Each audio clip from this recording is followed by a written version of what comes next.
চতুর্থ পরিচ্ছেদ ছিল প্রেমরস নির্যাস পুরীতে আস্বাদন রাগ মার্গ ভক্তি লোকে করিতে প্রসারণ রসিক শেখর কৃষ্ণ পরম করুণ এই দুই হেতু ইচ্ছা রইল।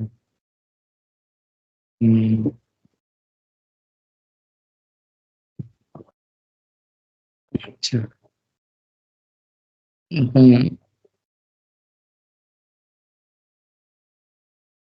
প্রেম রস নির্যাস করিতে আস্বাদন রাগ মাগ ভক্তি লোকে করিতে প্রসারণ। এখন অনন্ত শেষ হওয়ার নয়, বলছে এখন এই দুটো পয়ারই হচ্ছে এই যে রসিক শেখর কৃষ্ণ পরম করুণ। এর আগে বোধহয় হয়েছিল যে তিনি অবতীর্ণ হওয়ার আগে তার যারা গুরুজন এবং পার্শ্বদের আগে পাঠিয়ে দেন, গুরুজন পাঠিয়ে দিয়ে তারপরে আসেন কি না এই প্রেম রস নির্যাস আস্বাদন করার জন্য।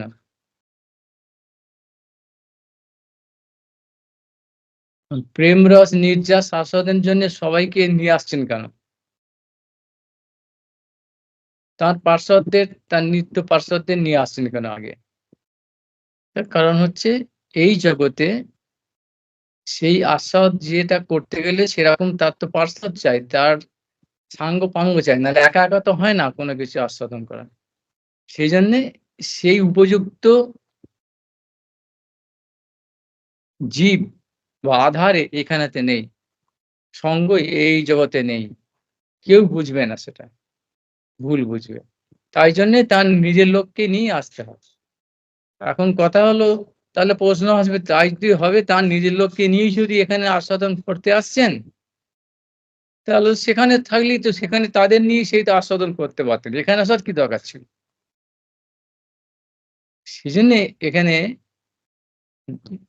এই বিচারগুলো এখানে আছে। এই যে প্রেমরস নির্যাসের কথা বলা হচ্ছে, এটা হচ্ছে ব্রজপ্রেম।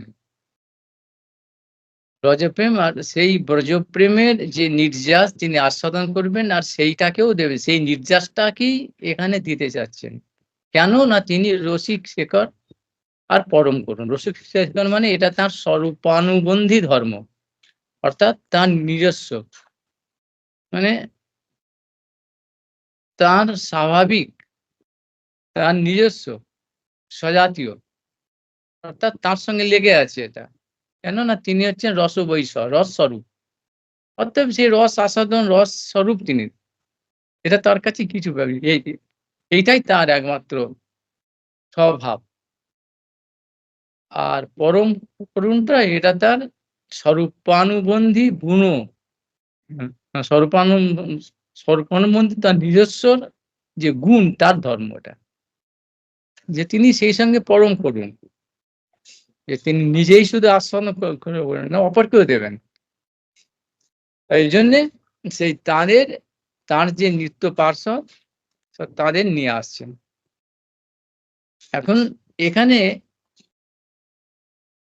তার এই যে লীলা, ভগবানের যা কিছু কর্ম সবটাকে লীলা বলা হচ্ছে। কেন না, যেটা হচ্ছে সাধারণের পক্ষে অসম্ভব, সাধারণ সমস্ত জীবের পক্ষে যেটা অসম্ভব, সেইটা যখন চোখের সামনে কারুর কেউ করছে দেখতে পাচ্ছি, সেটা হচ্ছে অলৌকিক।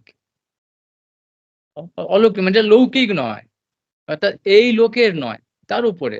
এবং এই লোকের উপরে তো দেবতারা আছে, দেবতাদের কর্ম তো অলৌকিক, অনেক কিছু হয়, অনেক কিছু তারা তো করতে পারে, সেইটাকে লীলা বলা হচ্ছে না। কারণ অলৌকিক এর উপরে অনেক লোক আছে, কিন্তু ভগবানের যে গুণ হচ্ছে লীলা।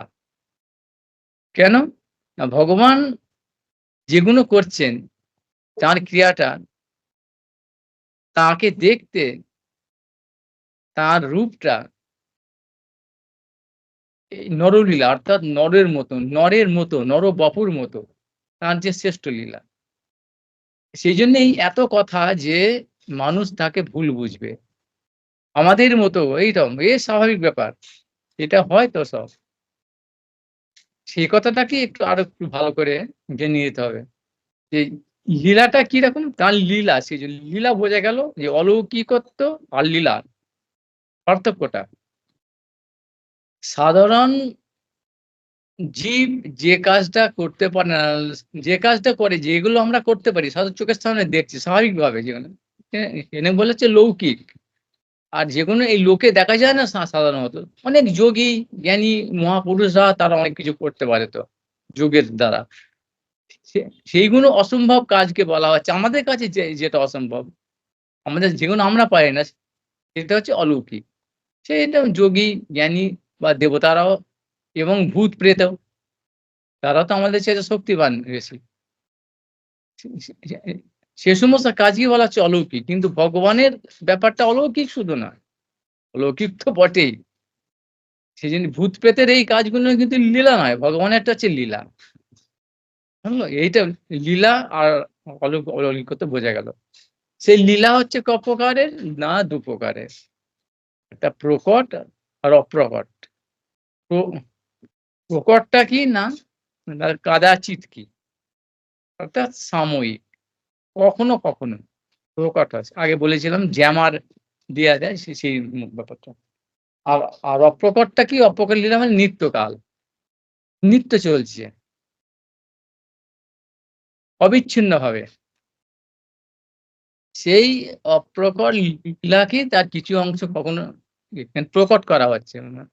মানে দেখে দিয়ে। তার মানে এই নয়, এ এইটাও তো অলৌকিক। একসঙ্গে দুটোই চলছে কিন্তু। আমার যেন এইটা মনে করি না যখন এখানে প্রকট লীলা হচ্ছে মানে অপ্রকটটা ওখানে বন্ধ হয়ে গেছে। কিছু ওখানে হচ্ছে না। সেরকম নয় কিন্তু। অপ্রকট লীলা হচ্ছে সেজন্য মানে নিত্য। সবসময় চলছে অবিচ্ছিন্নভাবে। আর প্রকট কখনো, কখনো সেজন্য বলে কাদাচিৎকে বলা হয়। এই অপ্রকট লীলাটা হচ্ছে কি আবার ভগবানের সেখানে জন্ম আছে। জন্ম হচ্ছে।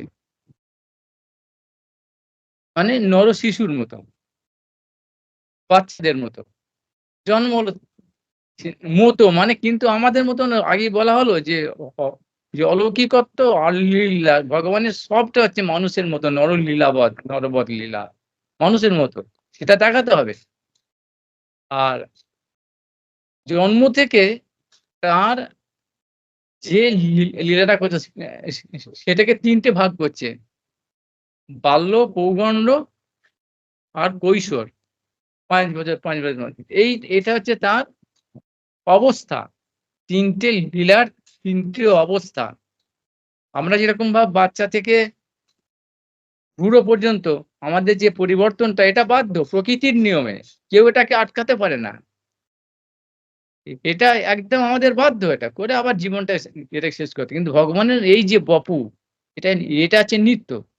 তিনি ইচ্ছা করে স্বেচ্ছায় এই যে রসিক শেখর আবার পরম করুণ এই দুটো সবসময় কিন্তু এটা অ্যাপ্লিকেবল। এই ধরতে হবে। এই অবস্থা না হলে এই যে মনুষ্যবধ লীলা বা যে রস যে ৫ টা মুখ্য আর ৭ টা গৌণ রস আছে ভরতাদি মুনিগণ যে সমস্ত শাস্ত্রে বলে গেছেন রসের ব্যাপার। রসটাই তো আস্বাদ্য। শান্ত, দাস্য, সখ্য, বাৎসল্য, মধুর। হুম? আবার এদিকে হাস্য, বীর, রৌদ্র, বীভৎস, ভয়ানক, অদ্ভুত এইসব যে ৭ টা যে যে যে যে গৌণ রস আছে এই রসগুলো আস্বাদন করার জন্য এই নরবধ লীলাটা করতে হচ্ছে।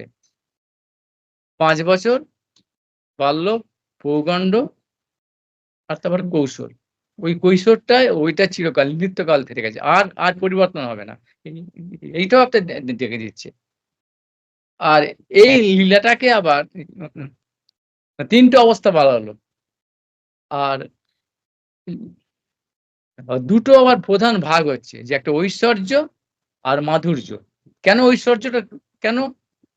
ঐশ্বর্যটা কি ভগবত্তা, অর্থাৎ ভগবানের যে গুণ, তিনি যে স্বয়ং ভগবান বলা হলো, কৃষ্ণস্তু ভগবান স্বয়ং।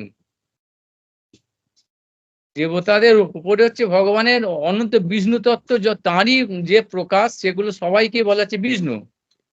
রাম, নৃসিংহ আদি, মৎস্য, বরাহ, কুর্ম সবাই আসছেন, এগুলোকে সবই লীলা হচ্ছে, লীলাবতার, কিন্তু কাজ করে বেরিয়ে যাচ্ছে। কিন্তু কারুরই এই যে গুণগুলো নরবৎ অর্থাৎ মানুষের মতো এই শরীর নিয়ে যে ক্রিয়াগুলো করা অর্থাৎ লীলা, এটা আর কারুর মধ্যে নেই। সেজন্য শুধুমাত্র একমাত্র এই কি ব্রজেন্দ্র নন্দন কৃষ্ণ অর্থাৎ স্বয়ং ভগবান কৃষ্ণের মধ্যে আছে। সেজন্য তিনি ছাড়া এই অবস্থাগুলো অর্থাৎ বাল্য, পৈগণ্ড, কৈশোর আর কারোর মধ্যে কোনো ভগবানের অবতার মধ্যে নেই, স্বয়ং ভগবানের মধ্যেই আছে। এর মধ্যে কি হলো তার মানে, যে তিনি যদি স্বয়ং ভগবান হন, মানে আর সমস্ত যে ভগবত রূপ তাদের যে লীলাগুলো, তখন কি হচ্ছে মানুষের মতো না, অর্থাৎ তাদের যে ভগবত্তা রূপটা দেখতে পাচ্ছে মানুষ, যে মৎস্যদেব বা বরাহদেব বা কুর্মদেব বা নৃসিংহদেব, এরা দেখছে, সবাই এটা দেখতে পাচ্ছে, আরে বাপরে এ তো অসম্ভব ব্যাপার, মানে অলৌকিক, এই অলৌকিকত্ব, এটার নাম হচ্ছে ঐশ্বর্য।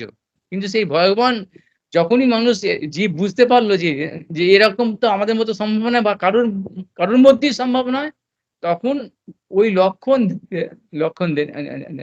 দেখে তারা বুঝতে পারছে কি এটা হচ্ছে ভগবান।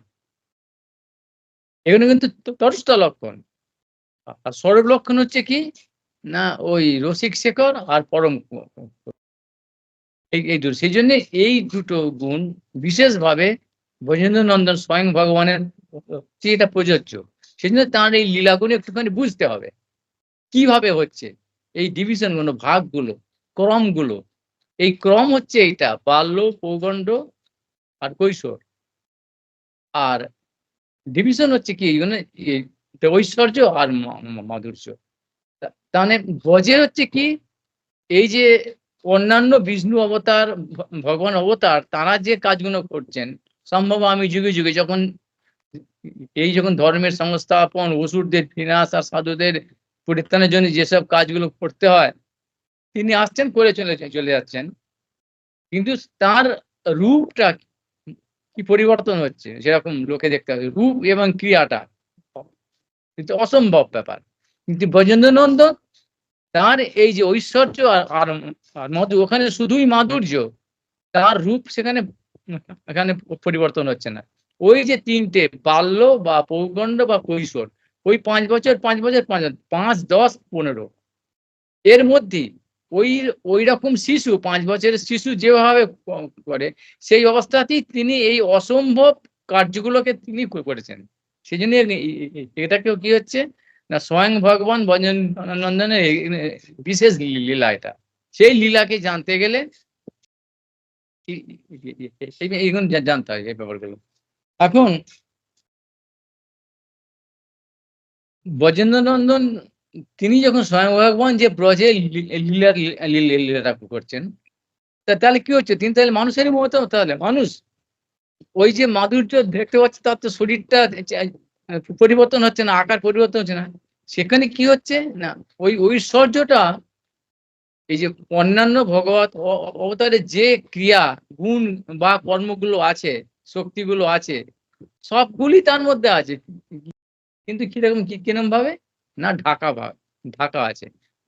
অন্যান্য অবতারও এই ঐশ্বর্য মাধুর্য দুটোই আছে, কিন্তু ঐশ্বর্যটা প্রকাশ হচ্ছে, মাধুর্যটা চাপা। আর এইখানে কি হচ্ছে, ব্রজেন্দ্র নন্দনের সম্পূর্ণভাবে তা আংশিক প্রকাশ হয়েছে। আর এখানে কি হচ্ছে, স্বয়ং ভগবান মানে সম্পূর্ণ পূর্ণভাবে সমস্ত বিষ্ণু তত্ত্ব, সমস্ত অবতারাদি যত আছে ভগবত তত্ত্ব, সবারই যে গুণ আর ক্রিয়াগুলো বা সে ঐশ্বর্যগুলো তার মধ্যে সম্পূর্ণভাবে সব সময়তেই আছে। কিন্তু কি বলছেন, ঢাকা আছে। ঢাকা থাকা মানে কি, নেই নাকি, দেখতে পাচ্ছে না কেউ, কিন্তু তার মধ্যে নেই নাকি, আছে কিন্তু প্রকট নয়, দেখা যাচ্ছে না, প্রকাশিত হচ্ছে না। তার মধ্যে আছে। একে বলে অপ্রকাশিত ঐশ্বর্য। ব্রজেন্দ্রনন্দন যে যে কৃষ্ণের হচ্ছে ঐশ্বর্যটা কি জানো? অপ্রকাশিত ঐশ্বর্য। কিন্তু সব সময়তেই আছে। না হলে কি হতো? মানে তিনি ভগবান, স্বয়ং ভগবান। ওগুলো থাকবেই। স্বয়ং ভগবানের বৈশিষ্ট্য হচ্ছে ঐশ্বর্যের প্রকাশটা নেই, থাকা থাকে। তার মানে এই না অনেকে তো বলতে পারে তাহলে যে যে পারলো এরকম যা মানে মানুষের বাচ্চা সে তা তো বলতে পারে না, না আমারই আমিও ভগবান। এরকম বলে যারা ভগবান তো ঐশ্বর্য দেখাতে পারছে না। এটা আমার মাধুরী লীলা হচ্ছে। কিন্তু এই ভগবান সেজেনি যখন দরকার হয়েছে তখনই তার মধ্যে যে সুপ্ত অবস্থায় আছে, ঢাকা অবস্থায় আছে যেটাকে দেখা যাচ্ছে না ওই যে ঐশ্বর্যগুলো সবগুলো কিন্তু তিনি সেখানে প্রয়োগ করছেন। সমস্ত লীলার মধ্যে। যেরকম ওই ৩ মাস বয়সী পুতনা বধ থেকে আরম্ভ করে দ্বারকা লীলা পর্যন্ত সব সময়তে তিনি তার ঐশ্বর্যটা তিনি এরকম দেখিয়েছে। কিন্তু তার আকারটা পরিবর্তন হচ্ছে না। আর দ্বারকাতে কি দ্বারকা লীলা দুটোই এটা ব্রজের লীলা। এবার এই ব্রজেন্দ্রনাথ যখন এই প্রেমরস নির্যাস যখন আসছেন আর এই রাগমার্গ ভক্তি যখন এই লোকেতে প্রচার করতে আসছেন তখন শুধু ব্রজলীলাটা নয় তিনি দিতে আসছেন ওইটা। সেই সঙ্গে ঐশ্বর্য লীলাটা তো আছে সেইটা কিন্তু আবার কি দুটো ভাগে ভাগ করে দিচ্ছে। যে একটা ব্রজ লীলা একটা দ্বারকা লীলা। দ্বারকা বা মথুরা। সেইখানে কি হচ্ছে না এই যে স্বয়ং ভগবান তিনি কিন্তু ওখানে যাচ্ছেন না। যখন এই প্রকট লীলাতে কি হচ্ছে সেইজন্য ওই জন্মের সময় থেকে মথুরাতে যখন জন্ম হলো বসুদেবের কাছে দেবকী গর্ভে তখন ১ম এ কি হলো? আবির্ভাব হলো ৪ হাত নিয়ে। ৪ হাত নিয়ে সেই আবির্ভাব হলো। তারপরেই আস্তে, আস্তে তিনি সেই রূপটা দেখিয়ে দিয়ে যে আমি সে ঐশ্বর্য সম্পন্ন বিষ্ণু তত্ত্ব ভগবান। ঠিক না সর্বগুণ সম্পন্ন, সর্বশক্তিমান।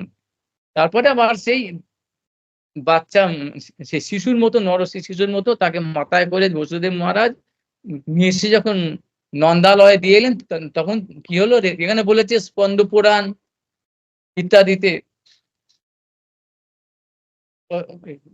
এখানে লেখা আছে যেগুলো খুব খুব গুপ্ত ব্যাপার। আগম শাস্ত্রাদি সব জায়গায় যায় গোপাল তাপুনিতে এখানে গুপ্ত সব জায়গায় প্রকট ভাবে এটা দিয়ে দেয়া নেই। ওখানে ব্রজের মধ্যে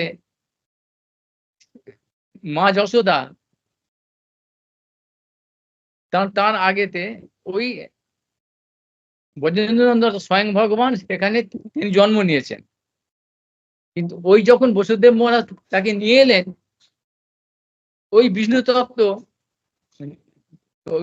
ওর মধ্যে চলে গেল অর্থাৎ স্বয়ং ভগবানের মধ্যে চলে গেল অর্থাৎ তার ঐশ্বর্যটাও সমস্ত কিছু মাধুর্যের মধ্যে ঢুকে গেল, লুকিয়ে গেল।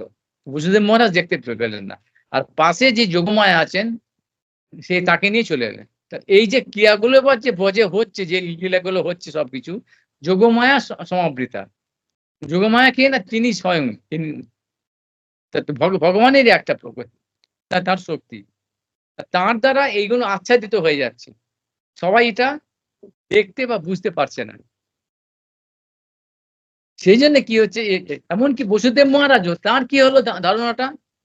১ম থেকেই তার ধারণা যে নন্দালয়ে তিনি রেখে এসেছেন যে আমার আমার শিশুকে ওটা কিন্তু আমারই শিশু। এই দুটো হাত। কিন্তু ১ম এ তিনি কিন্তু দেখেছেন চতুর্ভুজ এই ছেলে। আ আ আ নন্দ মহারাজ কিন্তু উনি বা যশোদা মা বা ব্রজের কেউ কিন্তু ওই চতুর্ভুজটা কখনো দেখেনি। এটাকে ভালো করে মাথায় রাখতে হবে।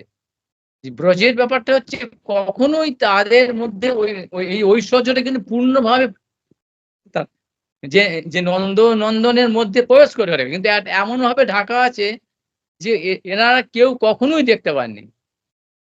জন্মের সময় থেকে। কিন্তু বসুদেব দেবকী মানে ব্রজের বাইরে যারা তার মানে আছে মথুরা বা দ্বারকা আদি তাদের মধ্যে এই ভাবনাটা যে ইনি ভগবান এই ভাবনাটা কিন্তু কখনোই তাদের যায় না। কখনো সে প্রেমের প্রভাবেতে সেইটা চলে যায়। কিরকম না আমাদের যেরকম ভাবে এই জীবরা যে কখনো কোনো সাধু সঙ্গের প্রভাবে হরিকথা শুনে মনে হয় তো সংসারটা তো ভালো নয়, ভগবানের ভজনটাই ভালো, একটু করলে ভালো হয়, আবার যাকে তাই হয়ে যাচ্ছে, সেই উড়ে চলে গেল। সেরকম ওখানে ওর কিন্তু ব্রজেরটা তার উল্টো। যদিও কখনো কখনো ঐশ্বর্যটা প্রকাশিত হয়েছে, তারা ওটা কিন্তু প্রথম থেকে তাদের মধ্যে ওটা প্রতিষ্ঠিত হয়ে আছে যে এ হচ্ছে আমাদেরই সন্তান, আমাদেরই বন্ধু, আমাদেরই ছেলে বাচ্চা। এইটা হচ্ছে লীলা। এই যে রসটা হচ্ছে তার মধ্যে সে প্রধান হচ্ছে শান্তটা কি, শান্তটাকে ওখানে ধরা হয় না। না কেন? শান্তর মধ্যে প্রীতির অভাব, প্রীতি নেই যে এ আমার, মানে সম্পর্কটা নেই। এই যা হলো ভগবান তো সম্পূর্ণভাবে তার জন্য সেবাতে সবকিছু করছে, কিন্তু প্রীতি নেই। কেননা ওখানে একটুখানি ওই ভাবনাটা একটু সুপ্তভাবে আছে যে ভগবান এ তো সবকিছু পারে, আমি তো একটা তুচ্ছ, এই ভাবনাটা। সেই জন্য কিন্তু ব্রজের মধ্যে ওই ওই ভাবনাটাই নেই। সে ওখানে শুধু আছে দাস্য, প্রীতি থেকে আরম্ভ করে প্রীতি, প্রেয়, বাৎসল্য আর মধু। চারটে রস। তাহলে এই চারটে রসের যে বিশেষ আস্বাদন, তার নির্যাস সারটা, সেইটার বিশেষ আস্বাদন করার জন্য প্রেম রস তাকে বলে, প্রেম রসের নির্যাস, সেইটা আস্বাদন। কিন্তু সেইটাও তাহলে ওখানে যেটা বললাম প্রথমে যে অপ্রকার লীলাতে তো হয়ে যেত, কিন্তু না, অপ্রকার লীলাতে এইগুলো নেই। এই যে জন্মাদি লীলাগুলো তারা তো প্রথম থেকেই জানে যে আমার এ আমার সন্তান বা এ আমার বন্ধু, এইটা তো নিত্য ভাব চলছে, মানে কোনো পাতাচিত মানে মানে মানে পরিচ্ছিন্নতা নেই, চিহ্ন ভাব নেই তো। সেইটার জন্যই এই জিনিসগুলো, এই যে আস্বাদন যে আমি ওনার সন্তান, আমার জন্ম হলো, আমি বড় হলাম, এইগুলো ওখানে সম্ভব নয়। সেইটার জন্য এইখানেতে প্রকার এর মধ্যে আসতে হচ্ছে। আর করুণ কি না, পরম করুণ হচ্ছে এগুলো করে পরবর্তীকালে আছে অবশ্যই। এই লীলাগুলো যখন হবে, এই জীব বুঝতে পারবে এই ভগবত তত্ত্ব এরকম ভাব, এত মহান, তারা সেইগুলো আলোচনা করবে। আলোচনা করলেই তাদের মঙ্গল হবে, কিন্তু ওই তত্ত্বটা জেনে নিয়ে, এবং তাতে তাদের লোভ হবে। যদি ওই রকম ভাব ব্রজবাসীর মতো যদি আমরা ভগবানকে ভালোবাসতে পারি, এই জন্যই এই লীলা পরম করুণ, এই করুণ করুণ ভাবটা তার এখানে প্রকট করার জন্যে তাকে আসতে হচ্ছে। আর এই আর কি সেই জন্য প্রকট লীলাটার বিশেষত্ব হচ্ছে কি না, এইগুলো বিশেষ কিছু জিনিস, ওই যে নিত্য লীলা বা অপ্রকট লীলা যেগুলো নেই এখানে, সেগুলো হবে। যেরকম ভাব এখান থেকে দ্বারকা যাওয়া, অর্থাৎ মথুরা গমন, এই যে বিরহ বজবজ সবাই তো বিরহ হয় আর অস্থির হয়ে গেছে, কিন্তু ওই অপ্রকার লীলাতে এটা নেই। অপ্রকার এই যে এত কষ্ট এখানে, এই যে বিরহ ওখানে অসম্ভব, বিরহটা অসম্ভব। আর এই যে অসুর আদি পুতানা ফুতানা এই সমস্ত মারা টারা অসুর ওখানে এগুলো অসম্ভব, এখানে নেই। এই মানে অপ্রকার লীলাতে এইসব অনেক জিনিস ওখানে নেই, বহু জিনিস আছে। যার জন্যে এইসব ভাবে যে এই যে বললাম ৭টা গুণ রস, বীর রস, ভয়ানক রস, হাস্যরস, অদ্ভুত রস, করুণ রস, এইগুলো, এই সমস্ত রসের মিশ্রণে যে সমস্ত রসের নির্যাসটা আস্বাদনটা ওখানে নয়, ওখানে নেই। সবসময় এখানে এই মিশ্রণ দিয়ে ওই যে অদ্ভুত, ভয়ানক, বীভৎস, বীর, রৌদ্র, যে করুণ, এ সমস্ত গুলো এই মিশিয়ে দিয়ে একটা টেস্ট, মানে আস্বাদের যে মহিমাটা কি করে হয়, সে প্রপোর্শনটা একটা বিভিন্ন জিনিস সঠিক সঠিক পরিমাণ মতো মিশিয়ে সেটাকে তৈরি করতে হয়। অমৃতের সঙ্গে যেরকম কর্পূর, এতে কর্পূর, এলাচ, মুড়ি ইত্যাদি যেসব জিনিসগুলো আছে, তাতে সেই সঠিক ভাবে মিশ্রণটা দিয়ে যদি তাকে যেটা করে, সেটা কিরকম অমৃতের স্বাভাবিকভাবেই আস্বাদ্য, কিন্তু তার বিশেষ আস্বাদ্যতা লাভ করে। সেই বিশেষ আস্বাদ্যতার নাম হচ্ছে প্রেম রস নির্যাস। প্রেম রস তো আছেই, সবগুলোই তো রস, প্রেম রস। এই যে এতগুলো যে ১২টা রসের কথা বললো, ৫টা মুখ্য আর ৭টা গৌণ, সবগুলোই তো রস। আর প্রেম রস মানে প্রীতি ছাড়া তো হবে না। কারণ বললাম যে দাসত্ব পর্যন্ত প্রীতি নেই, আর এখানে প্রীতির যে গভীরতা অর্থাৎ প্রেমের যে পরিপক্কতা, সেই পরিপক্কতার সঙ্গে এই স্নেহ, প্রণয়, মান ইত্যাদি ভাব, রাগ, বিভাব, ভাব, অনুভব ইত্যাদিগুলো ওই যে পার্সেন্টেজ গুলো দিয়ে মিশিয়ে সেগুলো করে যেটা হচ্ছে রস হয়। তার আবার নির্যাসটা। এইটা তিনি আস্বাদন করতে এখানেতে আসছেন।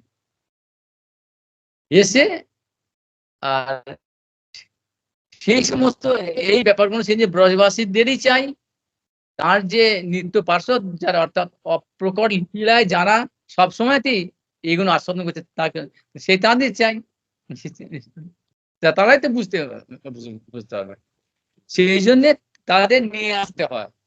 এবার তাদের নিয়ে যে লীলাটা তিনি করছেন, এটা এখানে প্রচার হয়ে যাচ্ছে। তখন কিছু কোনো ভাগ্যবান সেইটা বুঝতে পারে কি করে? এইগুলো, এই তত্ত্বগুলো যখন তিনি জানতে পারছেন, সেজন্য এই ভগবানের স্বয়ং ভগবানের প্রকট লীলার পরে ব্রহ্মার একদিনে তারপরে চৈতন্য মহাপ্রভু রূপে আসেন। সেই ভগবান অর্থাৎ ভক্ত রূপে সে কিভাবে আস্বাদনটা করতে হয় সেইটা তিনি আবার শিখিয়ে দিয়ে যান। এই জন্য বলা হয় করুণায় অবতীর্ণ খলো অনর্পিত চরিং চিরাত প্রণয় অবতীর্ণ করলো। সমর্পয়েতু উন্নত উজ্জ্বল রসম সব, ওই রসের কথা বলা হচ্ছে।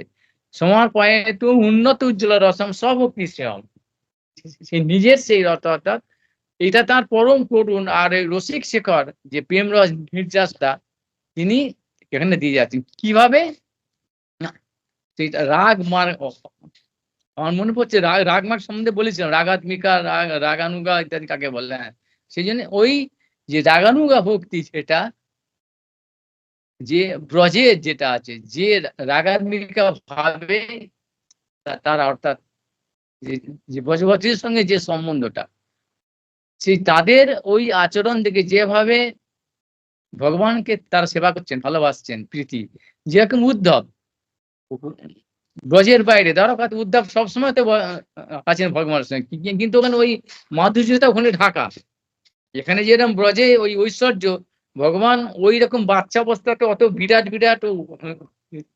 অসুরকে মারতে 7 দিন একভাবে সেই কোড়ে আঙুল একটা পাহাড়কে গিরিরাজ গোবর্ধনকে ধরে রাখছে চোখের সামনে, দেখছে সবাই, কিন্তু কেউ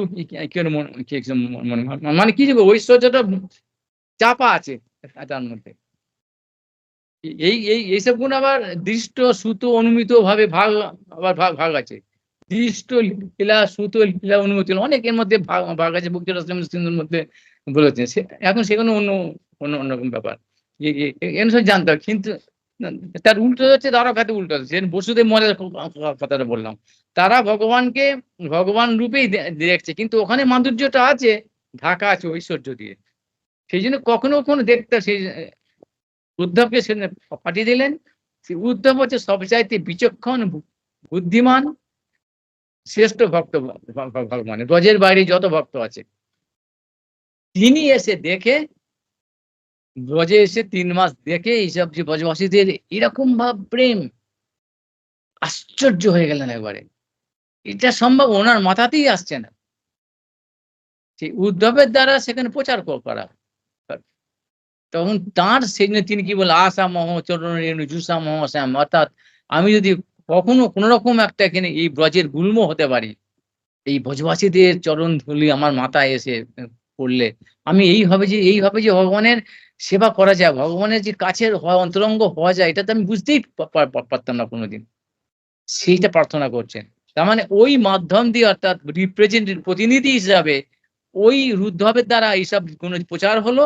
কোন ভাগ্যবান জীব যখন এইটা দেখে তার প্রতি লালায়িত হবে, তখন যেভাবে তার বিশেষ ভজন, যে প্রক্রিয়াটা জানতে হবে, সেইটার তো এখানে নেই। ভজন পক্ষে সব তো গুপ্ত হবে, যেরকম স্বয়ং ভগবানটাও জানতো না কেউ। সবাই কৃষ্ণস্তু ভগবান স্বয়ং, ভাগবতের লেখা আছে, মহাপ্রভু আসার আগে মানুষ জানতো না স্বয়ং ভগবান গুরু রহস্যটা কি। সেই জন্য সেই ভগবানই আবার এই কলিতে, ধন্য কলিতে, ব্রহ্মার একদিনেতে চৈতন্য মহাপ্রভুরূপে, যিনি যে লীলা, যে প্রেমরস আস্বাদন করলেন, তার পাওয়ার, ওই প্রেমরস পাওয়ার অধিকারী করার জন্য, যোগ্যতা পাওয়ার জন্যে কিভাবে ভজন করতে হয় সেটা হচ্ছে রাগ মার্গ ছাড়া হবে না।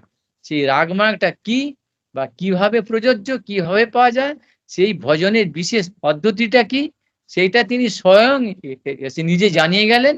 শুধু জানিয়েই গেলেন না, তার সেই নিত্য পার্ষদদের রূপমঞ্জুরি ইত্যাদি দ্বারা, রূপ সনাতন ইত্যাদি তাদের বিশেষ ক্ষমতা দিয়ে, যোগ্যতা দিয়ে, কৃপা করে গ্রন্থ প্রণয়ন করে গেলেন। গ্রন্থের মধ্যে দিয়ে লিখে গেলেন।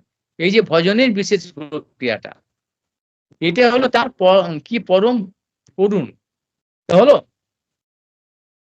নিজের প্রেম রস নির্যাস হচ্ছে বিশেষ ব্যাপার একটা। বললাম প্রেম রস, প্রেম শান্ত দাস সাক্ষ্য বচন, এই 12 প্রকার আছে, সব সেই সর্বত্রই আছে, কিন্তু তার নির্যাসটা সম্মান। যেরকম কি ভগবানের বহু অবতার আছে, ভগবান তারা সবাই ভগবান, সমস্ত সর্বশক্তিমান, সব ক্ষমতার অধিকারী, কিন্তু ওই যে সর্বশক্তিমানের সেই সমস্ত গুণগুলো প্রকাশিত হয় না, আছে তার মধ্যে।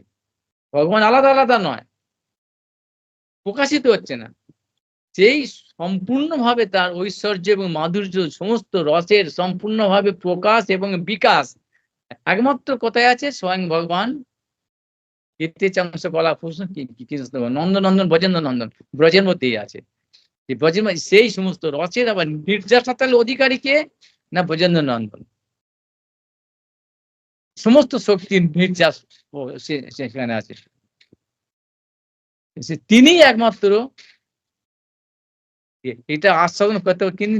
কেন? তিনি হচ্ছে রসবৈশ, রসস্বরূপ, তার শরীর সবকিছু আস্বাদ্য, আস্বাদক, আস্বাদ্য এবং আস্বাদন কর্তা। সেই জন্য সেই ভগবান স্বয়ং স্বয়ং ভগবানই এখানে এলেন তার লীলাটাকে প্রকট করতে। এই তিনি অবতীর্ণ হলেন। অবতীর্ণ হয়ে তিনি এই প্রেমরস নির্যাসটা আচ্ছন্ন করলেন, করে কি তিনি আবার পরম করুণ। তার সে করুণতা তো স্বরূপানুবন্ধী ধর্ম তিনি আস্বাদন করলেন, রসস্বরূপ। আর তার গুণ, বিশেষ গুণ, সেই গুণের জন্য স্বরূপানুবন্ধী এই যে দয়া ধর্ম, তার গুণটা যে কারুণ্যতা,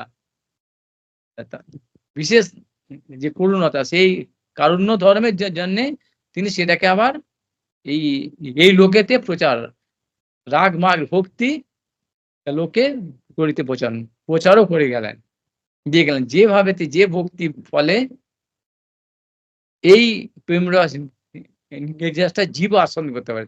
তার মানে গেল এই যে ভক্তিটা রাগ মাগ, তাহলে এই ভক্তি, যে ভক্তি আছে, ভক্তি তো ছিল, সেই ভক্তি নয়, বিশেষ ভক্তি। রস তো সর্বত্রই আছে, কিন্তু সেই রস নয়, এটা প্রেম রসের নির্যাস। আর এই রাগ মায়ের ভক্তি কি না, আবার এই লোকে করিতে বলছেন, মানেটা কি? এই লোকে তার মানে নেই বা ছিল না, সেই জন্যই প্রচার করতে এলেন। যেটা ছিল না বা নেই সেটা দিয়ে দিতে হয়। আর কি হলো না, সেটা আর কারোর পক্ষে সম্ভব নয়। কেন? এটা একমাত্র নিজস্ব সম্পত্তি, স্বয়ং ভগবান কৃষ্ণস্তু ভগবান ব্রজেন্দ্র নন্দন, তাঁরই সম্পত্তি, তিনি এটা পান, সেই জন্য তিনি মাত্র এটা দিতে পারেন। এইটাই তার সবচাইতে মহাবদান্যতা আর করুণতা, তার কারুণ্য। সেই জন্য আবার তিনি চৈতন্য মহাপ্রভু রূপে রূপে এলেন। এবার অনেক অনেক প্রশ্ন এর মধ্যে আছে, তাহলে তো তিনি স্বার্থপর, রসিক শেখর হন, তিনি রস আসন নিজের জন্যই তো এলেন মশাই, তাহলে কি স্বার্থপর? রস রস তিনি আসন করতে পারছেন। তিনি বলে দিল না, তিনি রসিক শেখর তো বটে, রস স্বরূপ তাঁর তো আসন, কিন্তু আবার পরম করুন, এটা তাঁর দেওয়ার কথা নেই। ব্যক্তিগত সম্পত্তি, নিজস্ব সম্পত্তি সে দিতেও পারে, না দিতে পারে, সে কারো কিছু বলা আছে নাকি? এটা তার জিনিস তো, কিন্তু তিনি দিতে আসছেন তার নিজস্ব বৈরাগ্য বিদ্যা নিজ ভক্তি যোগং শিক্ষার্থে মেয়েক পুরুষ পুরাণাম, শ্রীকৃষ্ণ চৈতন্য শরীরধারী সার্বভৌম ভট্টাচার্য বলে গেল। তিনি তার নিজস্ব যে সর্বকৃষিয়ম, তার নিজের যে স্ত্রীকে একেবারে নিজস্ব সম্পত্তিটা জনসাধারণ অর্থাৎ জীবের জন্যে তিনি দেবার ব্যবস্থা করে গেলেন এবং সেটা পাবার জন্যে কি যোগ্যতা দরকার, সেই যোগ্যতাটা কিভাবে পাওয়া যায় তার ব্যবস্থাও করে গেলেন। এই গ্রন্থাদি মানতে হয়। গ্রন্থ আদি তিনি সেগুলো তার পার্শ্বদের রচনা করে দিয়ে গেলেন।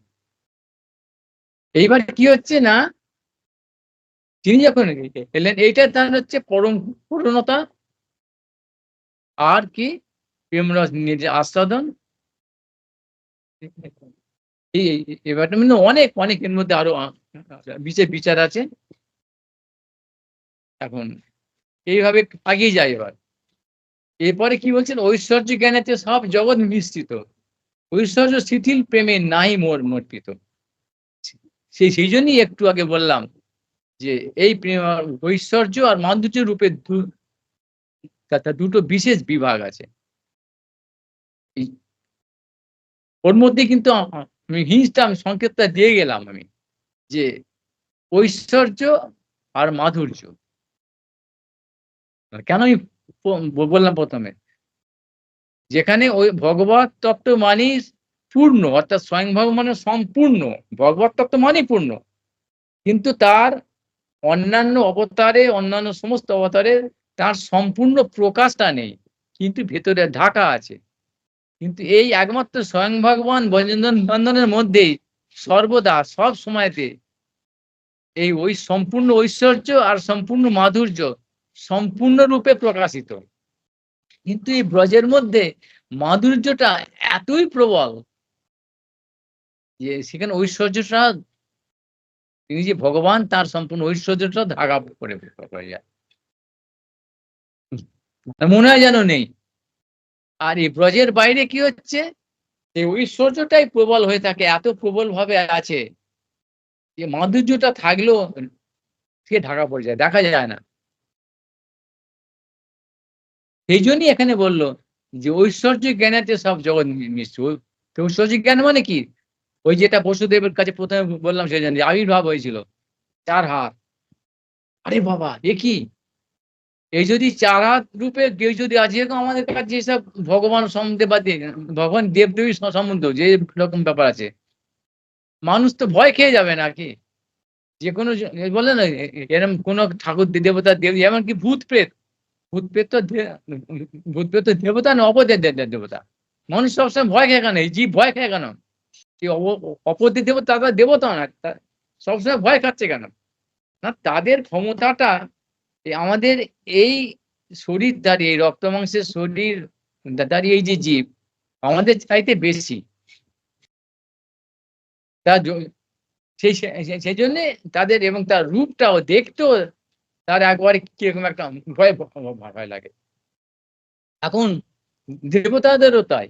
মানে এই ভগবানের যদি ওরকম ভাব চতুর্ভুজ 4 হাত ওরকম নারায়ণের মতো দেখতে ওরকম যদি থাকে, প্রীতি হবে? ওরে বাবা এ আর আমি কে আর এ কি এখানে যাবো? এ আমার বন্ধু না, না, না আবার আমার ছেলে। ওরে বাবারে! না, না, না, না। এ সম্ভব নাকি? এ আমার কি না, না, না, না এ সম্ভব নয়। এ অসম্ভব। সেইজন্যে এই ঐশ্বর্য জ্ঞান অর্থাৎ তিনি এরকম বিরাট একটা আর আমি এরকম কেবল ঐশ্বর্য জ্ঞান। একটা দৃষ্ট সুতো সবকিছু একটু জীবন অনুভূতি ৩টেই একটা অসম্ভব। এই অসম্ভাব্য ব্যাপারের সঙ্গে যে যে যে যে সম্পর্ক সেখানে প্রীতি সম্ভব নাকি? প্রীতি তার উপরে যে প্রেম এই সমস্ত সেই জন্য বললো ঐশ্বর্য কেন্দ্রে সব জগৎ মিশ্রিত ঐশ্বর্য শিথিল প্রেমে নাই মোর প্রীত। সেখানে প্রীতি নেই তো। ওই ভগবানের কেউ ভজন করছে সকলে যারা ভজন করছে জ্ঞানী সবাই করছে যারা তার করতে চাইছে সকলেই কি দেখছে ভগবান মানে একটা বিরাট ব্যাপার, বিশাল ব্যাপার। আরে বাপ রে বাপ! এই ভাবনাটা যতক্ষণ আছে ততক্ষণ তো সেই ভাবনাতেই তো ভগবান যে আমার কাছের লোক এই ভাবনাটা তো উবে যায় ঘনিষ্ঠতা হতে পারবে না। এই জন্য ভগবান বললেন যে এই ঐশ্বর্য সমস্ত জগৎ মিশ্রিত। আর এখানে স্থিতি হচ্ছে এই প্রেমে এতে একটা প্রেম আছে যার ভালোবাসছে। কিন্তু এতে কি হবে? এটা তো আমি প্রেমের যে নির্যাস, প্রেম রস নির্যাস, প্রেমের মধ্যে আবার রস। প্রেমটা ম্যাচুরিটি হচ্ছে না। প্রেম মানে ফল। ফলটা সুপরিপক্ক হলে তবে রস হবে, আস্বাদ্য হবে। সেটাই হচ্ছে না, তাহলে এখানে আমি কি আস্বাদন করব? সেজন্য তার ওই প্রেমটা এদের শিথিল হচ্ছে বলে ভগবানের তাদের ভালো মানে এদের দিয়ে সম্ভব নয়। এই সমস্ত জীবের সঙ্গে আ আ সে আস্বাদন করা সম্ভব নয় বা দেওয়া সম্ভব নিতেও পারবে না এরা। এরা ভাবতেই পারবে না। তাদের পক্ষে ভগবানকে এরকম ভাবে যে আমার কাছে ভাবনাই সম্ভব নয়। এখানে সেইজন্য কি হচ্ছে না, এগুলো না বুঝে আমাদের মধ্যে একটা এরকম আ এই যে বাজারে চলে, হ্যাঁ? ভগবানকে ভগবান ভাববে না। তাহলে ব্রজে কেউ এরা ভগবান ভাবে না। তুমি ভাববে না। ভগবানকে ভগবান ভাবলে কিন্তু হবে না। ভগবানের ভগবান নয়। তাকে ভাববে কি মানে বাদর বাদর ভাববে। না, ভগবানের তুচ্ছ-তাচ্ছিল্য করবে। ফালতু একটা, এটা বাজে। এরকম ভাববে নাকি? এটা অপরাধ হয়ে গেল। অথচ মাথার মধ্যে সেরম আর যখনই সেই ভগবানের সেই ঐশ্বর্যটা দেখবে, ব্যাস হয়ে যাবে। তা এইরকম কপটতা এটা হচ্ছে। এইটা কিন্তু যে ভজনের পদ্ধতি বা যে যে গৌড়ীয় বৈষ্ণব বা মহাপ্রভুর যে শিক্ষা যে ব্রজেন্দ্রনন্দনের যে প্রেমরস নিজের কথা বলা হচ্ছে, এটা আদৌ নয়। এই কথা সবাই তো বলে না। ভগবানকে ভগবান ভাববে না। কেন ভাবেন? আর ভগবানকে ভগবান ভাববে নাকি? আমি ভাববো না, ব্যাস হয়ে গেল তো এবারে। ভাবলাম ভাবলাম না তাহলে হয়ে গেল। আর ওটা আরে আমি ভাববো বস্তুটা তো ভগবানই। বস্তুটা তো সাপকে সাপ ভাববো না। দড়ি সাপকে ভাববো রসগোল্লা। বাঘকে বাঘকে বাঘ ভাববে না, ভাববে তাহলে হয়ে যাবে নাকি?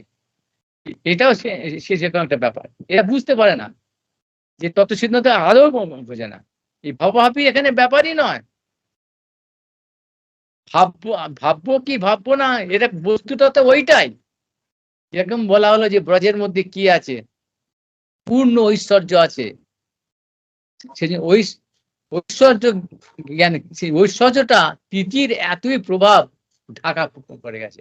সেই জায়গাতে যেতে সেই পদ্ধতিটা, অর্থাৎ সেই প্রেমের যে প্রীতির যে বিকাশটা, সেইটা কিভাবে ভজন করলে এই যে যে কি ঐশ্বর্য জ্ঞানটা ঢাকা পড়ে যায়। হলো? অর্থাৎ এই ভজনের বা রঞ্জিতানন্দ শ্যামসুন্দর যেটা চাচ্ছেন, যেটা দিতে এসেছেন সেটা কি না, এই ঐশ্বর্য জ্ঞানটা তো আছেই ব্রজের বাইরে সর্বত্র, সর্বত্র। একমাত্র ব্রজ ছাড়া। আমরা তো ব্রজের বাইরেই আছি।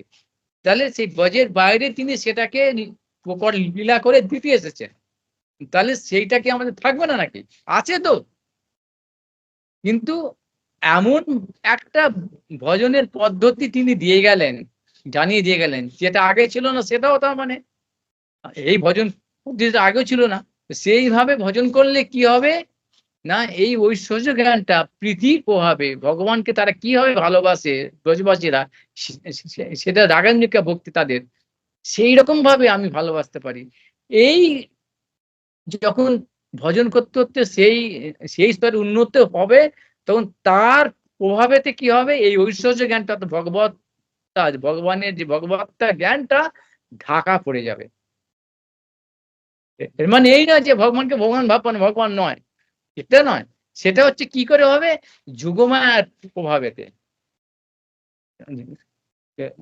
ওই জন্য বলি যোগমায়া সমাবৃত যোগমায়া। আর এখন আমরা বদ্ধজীব কিরকম ভাবে আছি, মহামায়ার প্রভাবেতে। মহামায়ার প্রভাব মানে অবিদ্যা, অনর্থ, অজ্ঞান, কাম, ক্রোধ, লোভ, মোহ, মদ, মাশ্চর্য, অস্মিতা, রাগ, দ্বেষ, অভিনিবেশ, এইসবে একদম ঢাকা আছে আমরা। আর যোগমায়া আমাদের ঢাকবে কি করে? মহামায়া দিয়ে তো এইসব দিয়ে ঢাকা আছে রে বাবা। তাহলে এই ঢাকাগুলো তোকে খুলতে হবে। অর্থাৎ এই খোলার নামটা কি না, শুদ্ধ শুদ্ধ জীব হতে হবে, শুদ্ধ জীবাত্মা। এইটা এক কথা এখানে বলে দিল কি অনর্থ নিবৃত্তি।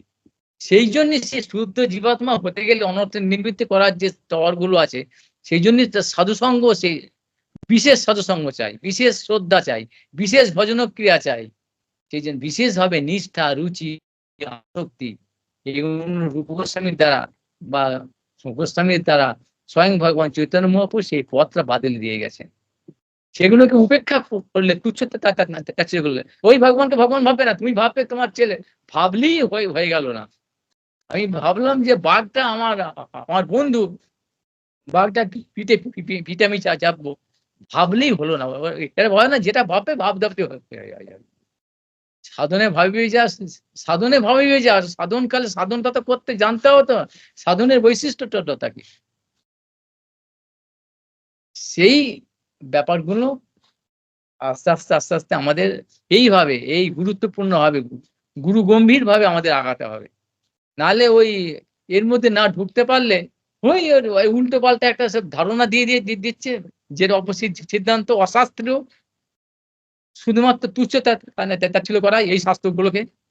তারা বুঝতে পারে না, অন্যায় বিলাসের মধ্যে মধ্যে থেকে ওই ভগবানকে ভগবান ভাববে না, ব্যাস তালি হয়ে গেল।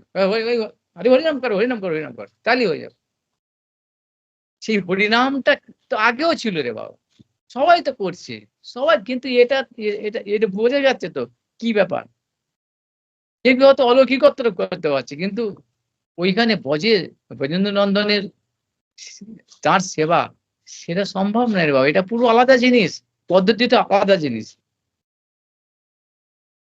সেই পদ্ধতিতেই ভগবান শেখাতে এসেছেন, এবং ওই স্তর দিয়ে, ওই যে ক্রমটা বলে গেছে, যে আদৌ শ্রদ্ধা, এটি হচ্ছে মেরুদণ্ড, ব্যাকবোন। এই ক্রমগুলোকে অতিক্রম করতে হবে ভজনের দ্বারা, তবে এটা আপনা আপনি স্বয়মেব স্ফুর পুরস্তদ। অত শ্রীকৃষ্ণ নামাদি ন ভবেদ কার্যম মিন্দির, শিবর মুখে হিজিয়ে বাদ স্বয়মেব স্ফুরস্তদ। সেই শিবর মুখে ওইটা সেবাটা কি, সেই সেই সেবার উদ্ধব করতেন না? সবসময় তো উদ্ধব ভগবানকে সেবা করতেন না নাকি? সব সময় তো তিনি আর কিছুই জানতেন না, বাচ্চা বয়স থেকে সবাই তো করতেন।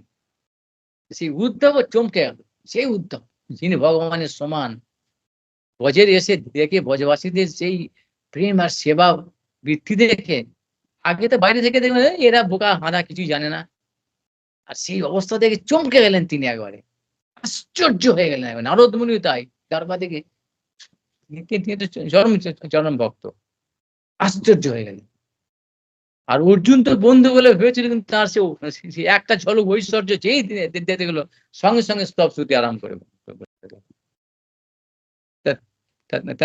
তাহলে অর্জুন যখন চমকে গেল, এই অবস্থা হয়, অর্জুন তার বন্ধু, আর আমরা ভগবানকে ভগবান ভাববো না, ওই রকম ভগবানের অবস্থা দেখলে তাহলে কি অবস্থা হয় বুঝতে পারছো?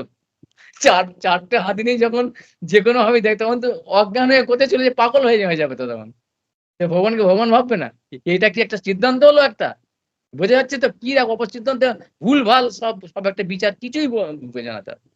আর ভগবানকে ভগবান ভাববো না, না ভগবানকে আগে ভগবান বলে জানো, ভগবত বস্তুটা কি আগে জানো আগে। সেটাই তো আমরা জানি না রে বাবা, একদম অজ্ঞ গাধার মতো ভগবত তত্ত্বটা যে জানি না। আরে আমরা তো আমাকেই ভগবান ভেবে বসে থাকি, আমি সব, আমি ভোগ করবো সব। এদের আসরিক ব্যাপার কোনো, সেই অসুর গুলোকে আগে, এখন তো অসুর তো আমাদের সঙ্গে সঙ্গে সঙ্গে আছে সব সময় কলিকালেতে। সে অসুরকে দমন করতে হবে, করে তারপরে এই স্তরে উন্নত হতে হবে। সেই শিক্ষাটাই দিয়ে, সেই শিক্ষাটা আগে শিক্ষিত হও, সেগুলো জানো, সেটার নাম হচ্ছে সাধুসঙ্গ। আর নাহলে এটা ফাজলামি। এসব শিক্ষা যারা যারা দিচ্ছে, সব বড় বড় সাধু, ভগবান ভগবান বজে মানে এইটা, এবারে বজে ওসব নেই, বলছে তার এই বোঝো নাকি, যে ব্রজ তো তিনি এখন তার প্রকট লীলাতে, তারপরে তৎপর নিত্য লীলা সেখানে চলে চলে গেছেন তো। তখন বলছে, তখন ভগবান যখন থাকেন, যখন আসেন, তখন বিশেষ ব্যাপার হয়। যখন তিনি চলে যান, লীলা সম্বরণ করেন, তখন কি দিয়ে যান না, এই এই কি কৌশলটা, এই কায়দাটা কিভাবে অ্যাপ্লাই করলে আমরা সেটা পেতে পারি খুব সাবধানে। আর সেটা আমাদের পক্ষে সম্ভব, অসম্ভব নয়, সম্ভব। কিন্তু কিরকম সুদুর্লভ, শুধু দুর্লভ না, সুদুর্লভ। যে ইচ্ছা করলাম আর ফাজলামি করলাম, মনে করলাম আর পেয়ে গেলাম। এত সোজা নয়। সেখানে ওসব ফাজলামির জায়গা নেই। উদ্ধবের মতো ব্যক্তিও, নারদমুনির মতো, অর্জুনের মতো ব্যক্তিও তারাও সেখানে গিয়ে যে নরনারায়ণ বলা হচ্ছে নারায়ণের সমান, যারা ভগবানের সমান তারা সবসময়তে আছে। তারাও চমকে যাচ্ছেন। আর আমরা ক্ষুদ্র জীব। কিন্তু আমাদেরও তিনি সেই অধিকারটা দিয়েছেন। আমরা পেতে পারি সেটা। সেটি হচ্ছে তার পরম করুণ এই গুণ। সে সেগুলোতে সেই গুণটাকে ধরে নিয়ে আমাদের আগাতে হবে। তার গুণটাকে মানে কারুর দয়াটাকে পেয়ে যদি তার মাথায় উঠতে চাই আমরা, বোঝা যাচ্ছে? কোনো একজন বিশেষ বিরাট একজন দ দয়া দয়া দয়াবান ব্যক্তিত্ব আমাদের এই করুণ অবস্থা দেখে, শোচনীয় অবস্থা থেকে দয়া করতে এলেন। দয়া করে তার সেখানে আসার কথা না। সেখানে ধরা-ছোঁয়ার ব্যাপার না। কিন্তু আমরা যদি সেইটাকে অপব্যবহার করি, আ আ আ আ মানে মানে গাধার মতো ভাবি যে, ও তো আমারই সমান হয়ে গেল। ওকে এরকম ভাববো না। লাফিয়ে ঘাড়ে উঠে পড়ি। কি অবস্থা হয় বুঝতে পারছো? আমাদের সেরকম দশা। এই অততজ্ঞ ব্যক্তির কাছে পড়ে পড়ে গিয়ে এরকম অবস্থাটা হয়। ওরা জানে এই যে ভুল-ভাল, উল্টো-পাল্টা এইসব চিন্তাই নেই। অন্যাভিলাষ নিয়ে পূর্ণ আছে তারা। সেটাকেই তারা সে থেকে বিমুক্ত হতে পারছেন না। কিন্তু বিমুক্ত মানি নয়। একটা পোশাক পরে নিয়ে মনে করছে আমি ওরম হয়ে গেছি। আর এরা সবাই বলে এরা উনি বজের লোক, এসব বজবাজি, ইনি মহারাজ অমুক। এটা আদৌ নয়। এগুলো হচ্ছে একবারে ঠক জোচ্চরের কথা। এই ব্যাপারগুলো ভালো করে বুঝে আস্তে আমাদের চলতে হবে। ইহার পরবর্তীকালে আবার কি এই ঐশ্বর্য জ্ঞানেতে এটা অনেক এর মধ্যে দিক আছে। বুদ্ধি একটা দিগদর্শন মাত্র হলো আমাদের জানতে। ১ম ভালো লাগবে না।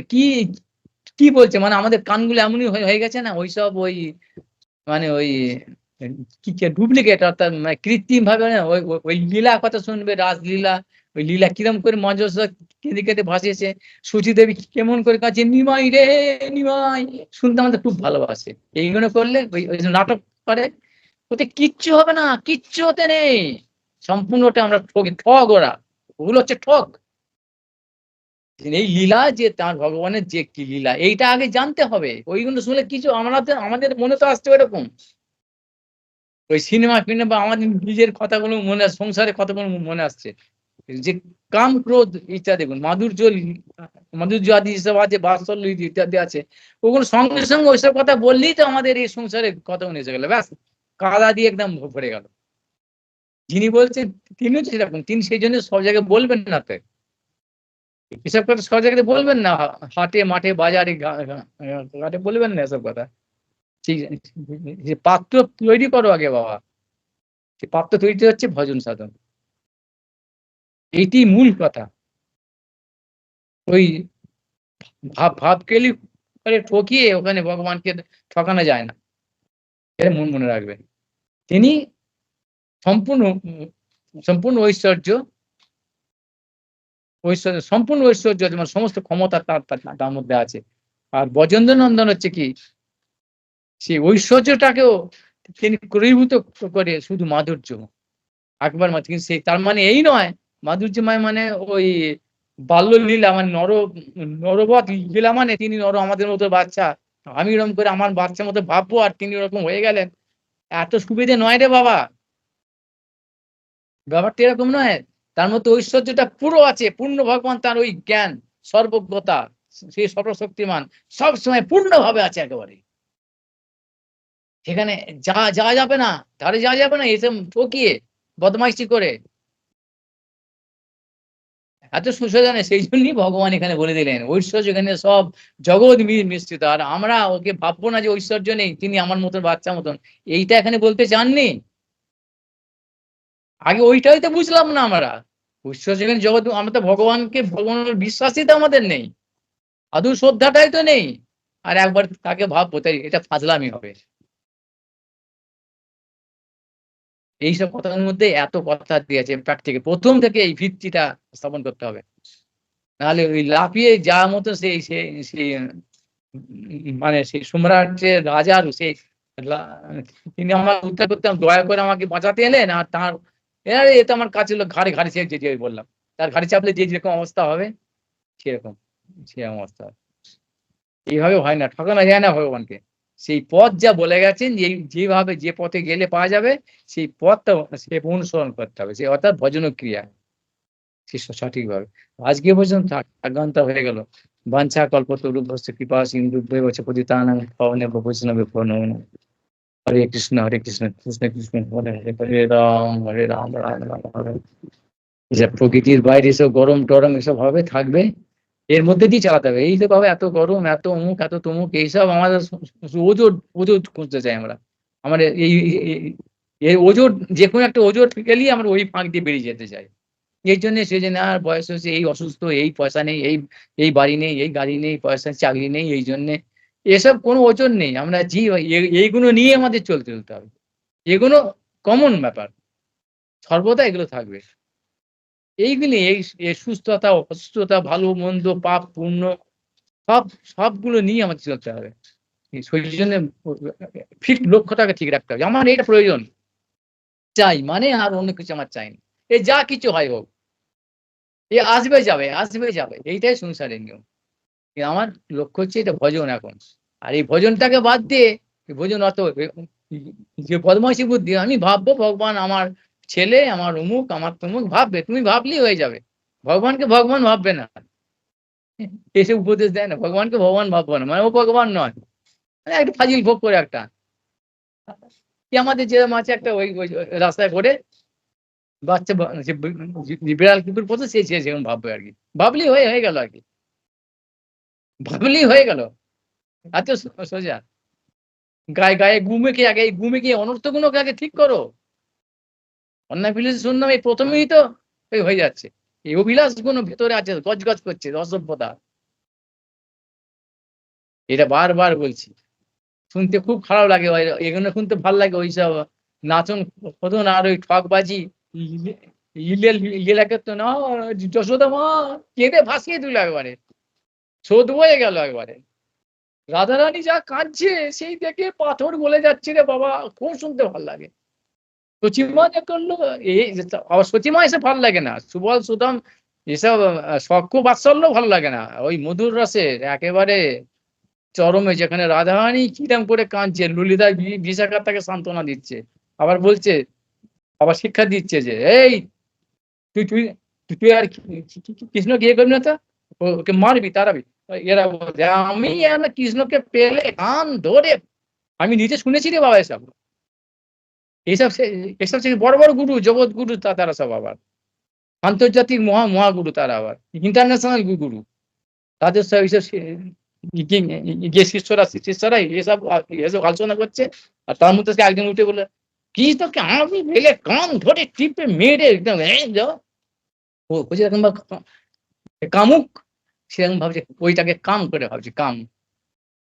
কোথাকার জিনিস, তাহলে কত বড় অপরাধ, বুঝতে পারছো? ওদের পথটাই চিরকালের জন্য বন্ধ হয়ে যাচ্ছে। আর ওই চিটিংবাজি নিজেকে ভাবছে বিমুক্ত, মানি না, আমি ভক্ত হয়ে গেছি। এই সমস্ত দুনিয়াতে চলছে। বিরাট ভক্ত ব্রজবাসী, আর ওই ভাব ঢং ঢং ঢং দেখে, ওই ঢং দেখে যারা অতত্ত্ব মানে যারা এরকম আছে, তারা না ও খুব বড়, বিশেষ চারটে খুব কথা বলে। শ্লোক তো পড়ে বলা যায় তো ওসব কথা, গল্প কথা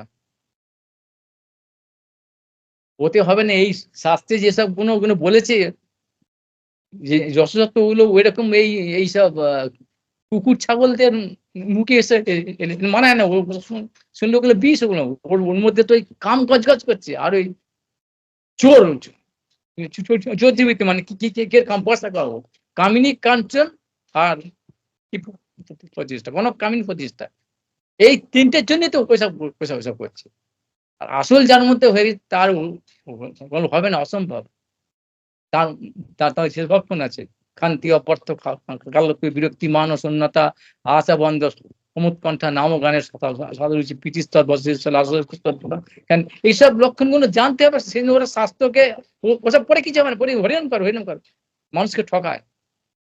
এইসব লক্ষণ যার মধ্যে ওইটা আছে, তাই খান্তি, কোনো খান্তি হয়ে যাবে। খান্তি অপত্য কাল কোনো সময় নষ্ট করবে না, এই ফাজলামি প্রোগ্রামই করে সময় নষ্ট করবে না। আর যারা ওসব চায় না সেখানে যাবেই না, সেদিকে তারা যাবে, তাকাবেই না তার দিকে। যাও তুমি ওগুলো নিয়ে করো বাবা। এসব লক্ষণও দিয়ে গেছে, সব সমস্ত শাস্ত্রের মধ্যে দিয়ে গেছে। সেইগুলো দেখে কোনটা আমাদের পড়তে হবে, কোন স্বাস্থ্য কোন ওষুধটা আমাদের প্রতি এপ্লাই করতে হবে জেনে যান ১ম থেকে ঠিক করতে হবে। ঠিক আছে এই এখন চলতেই থাকবে। বন্ধ করে দিলাম আবার পরে দেখা হবে। জয় নিতাই, জয় গৌরহরি, জয় গিরিরাজ, জয় বজরং শ্যামসুন্দর। করুণা করো।